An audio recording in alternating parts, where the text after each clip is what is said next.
இன்னைக்கு கண்டுபிடி விளையாட்டுல யார பார்க்க போறோம் தெரியுமா? போன முறை யார பார்த்தோம்? பிள்ளையார் இல்லையா? அவரோட வாகனம், அப்புறம் அதோட தத்துவம். இதெல்லாம் பார்த்தோம் இல்லையா? இந்த முறை அவர் தம்பிய பார்க்க போறோம். நம்ம தமிழ் கடவுள் யாரு? ஆ, முருகனை பார்க்க போறோம். இந்த படத்தை நல்லா பாருங்க. சரியா இருக்கா? இல்ல தானே? ஆ, ஏதோ ஒரு ஒரு தப்பு இருக்க மாதிரியே இருக்குல்ல. அது என்னன்னு கண்டுபிடிங்க பார்க்கலாம். ஆ, இந்த படத்தை பாருங்க. என்ன வித்தியாசம் கண்டுபிடிச்சிட்டீங்களா? ஆ, அதான சுட்டி பசங்களாச்சே. முருகப்பெருமான் கொடியில சேவல் இருக்கு. பழைய படத்துல என்ன இருந்தது? யானை தானே இருந்தது. ம், முருகப்பெருமான் கொடியில சேவல் எப்படி வந்தது? யோசிங்க. Tick tock tick tock tick tock. முருகப்பெருமான் சூரபத்மனை வதம் செஞ்சார்னு நமக்கு எல்லாம் தெரியும் இல்லையா?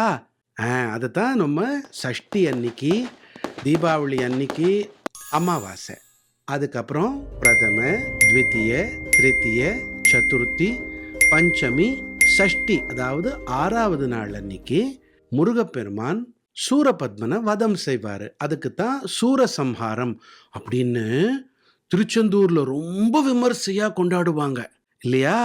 அந்த சூரபத்மன் தப்ப உணர்ந்து முருகப்பெருமான் கிட்ட மன்னிப்பு கேட்குறான். முருகா முருகா, நான் தெரியாதனமா தப்பு செஞ்சுட்டேன், என்னை மன்னிச்சிரு ப்ளீஸ் அப்படின்னு கேட்குறான்.